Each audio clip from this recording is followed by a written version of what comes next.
राधे राधे दोस्तों। आज हम श्रीमद् भागवत गीता अध्याय 6 शुरू करने जा रहे हैं। अध्याय 6 आत्म संयम योग।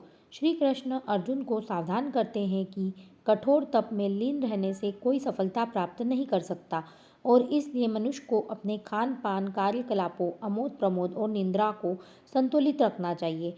आगे फिर वे मन को भगवान में एकीकृत करने के लिए साधना का वर्णन करते हैं। अध्याय 6 ध्यान योग। श्री भगवान ने कहा, जो पुरुष अपने कर्म फल के प्रति अनासक्त है और जो अपने कर्तव्य का पालन करता है वही सन्यासी और असली योगी है। वह नहीं जो न तो अग्नि जलाता है और न कर्म करता है। हे पांडुपुत्र, जिसे सन्यास कहते हैं उसे ही तुम योग अर्थात पर ब्रह्म से युक्त होना जानो, क्योंकि इंद्रिय तृप्ति के लिए इच्छा को त्यागे बिना कोई कभी योगी नहीं हो सकता। अष्टांग योग के नवसाधक के लिए कर्म साधन कहलाता है और योग सिद्ध पुरुष के लिए समस्त भौतिक कार्यकलापों का परित्याग ही साधन कहा जाता है।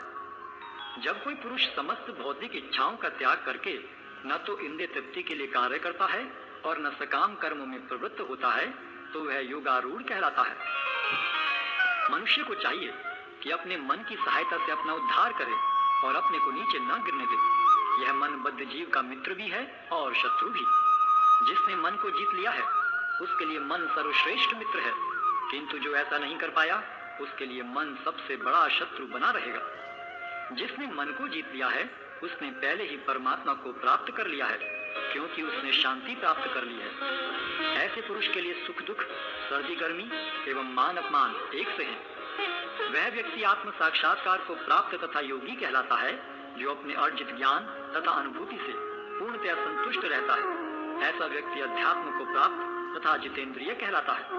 वह सभी वस्तुओं को, चाहे वे कंकड़ हो, पत्थर हो या कि सोना, एक समान देखता है। जब मनुष्य निष्कपट हितैषियों, प्रिय मित्रों, तटस्थों, मध्यस्थों, ईश्वालुओं, शत्रुओं तथा मित्रों, पुण्यात्माओं एवं पापियों को समान भाव से देखता है तो वह और भी उन्नत माना जाता है। योगी को चाहिए कि वह सदैव अपने शरीर, मन तथा आत्मा को परमेश्वर में लगाए, एकांत स्थान में रहे और बड़ी सावधानी के साथ अपने मन को वश में करे। उसे समस्त आकांक्षाओं तथा संग्रह भाव की इच्छाओं से मुक्त होना चाहिए। योगाभ्यास के लिए योगी एकांत स्थान में जाकर भूमि पर कुशा बिछा दे और फिर उसे मृगछाला से ढके तथा ऊपर से मुलायम वस्त्र बिछा दे।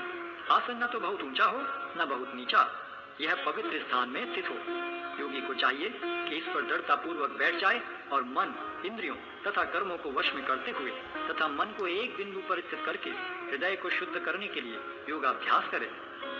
योगाभ्यास करने वाले को चाहिए कि वह अपने शरीर, गर्दन तथा सिर को सीधा रखे और नाक के अगले सिरे पर दृष्टि लगाए।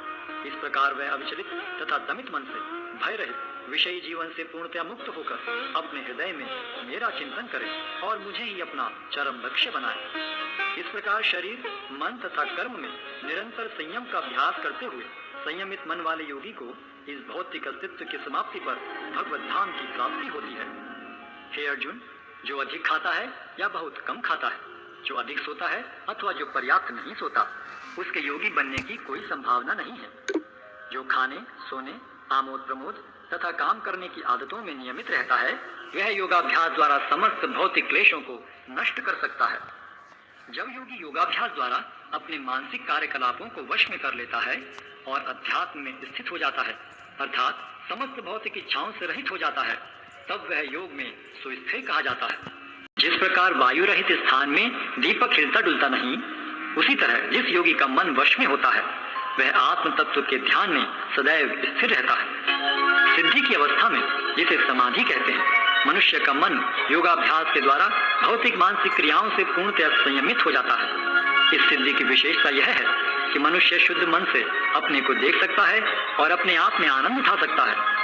उस आनंदमय स्थिति में वह दिव्य इंद्रियों द्वारा असीम दिव्य सुख में स्थित रहता है। इस प्रकार स्थापित मनुष्य कभी सत्य से विपत नहीं होता और इस सुख की प्राप्ति हो जाने पर वह इससे बड़ा कोई दूसरा लाभ नहीं मानता। ऐसी स्थिति को पाकर मनुष्य बड़ी से बड़ी कठिनाई में भी विचलित नहीं होता। यह निसंदेह भौतिक संसर्ग से उत्पन्न होने वाले समस्त दुखों से वास्तविक मुक्ति है। मनुष्य को चाहिए कि संकल्प तथा श्रद्धा के साथ योगाभ्यास में लगे और पथ से विचलित न हो। उसे चाहिए कि मनोधर्म से उत्पन्न समस्त इच्छाओं को निरपवाद रूप से त्याग दे और इस प्रकार मन के द्वारा सभी ओर से इंद्रियों को वश में करे। धीरे धीरे क्रमशः पूर्ण विश्वास पूर्वक बुद्धि के द्वारा समाधि में स्थित होना चाहिए और इस प्रकार मन को आत्मा में ही स्थित करना चाहिए और अन्य कुछ भी नहीं सोचना चाहिए। मन अपनी चंचलता तथा अस्थिरता के कारण जहाँ कहीं भी विचरण करता हो, मनुष्य को चाहिए कि उसे वहां से खींचे और अपने वश में लाए। जिस योगी का मन मुझ में स्थिर रहता है, वह निश्चय ही दिव्य सुख की सर्वोच्च सिद्धि प्राप्त करता है। वह रजोगुण से परे हो जाता है।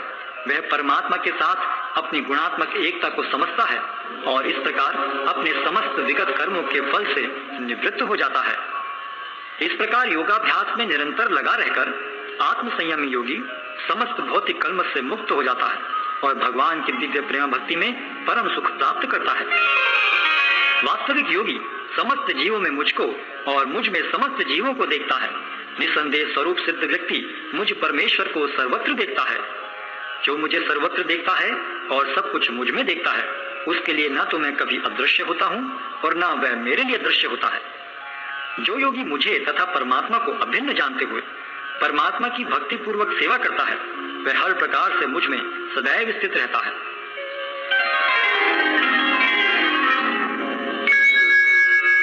हे अर्जुन, वह पूर्ण योगी है जो अपनी तुलना से समस्त प्राणियों की उनके सुखों तथा दुखों में वास्तविक समानता का दर्शन करता है। अर्जुन ने कहा, हे मधुसूदन, आपने जिस योग पद्धति का संक्षेप में वर्णन किया है, वह मेरे लिए अव्यवहारिक तथा असहनीय है, क्योंकि मन चंचल तथा अस्थिर है। हे कृष्ण, क्योंकि मन चंचल, उच्छृंखल, हठीला तथा अत्यंत बलवान है, अतः मुझे इसे वश में करना वायु को वश में करने से भी अधिक कठिन लगता है।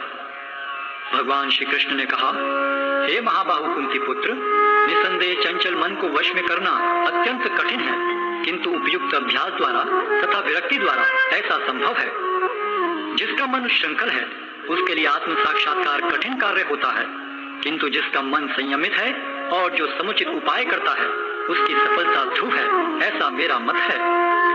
अर्जुन ने कहा, हे कृष्ण, उस असफल योगी की गति क्या है जो प्रारंभ में श्रद्धा पूर्वक आत्म साक्षात्कार की विधि ग्रहण करता है, किंतु बाद में भौतिकता के कारण उससे विचलित हो जाता है और योग सिद्धि को प्राप्त नहीं कर पाता।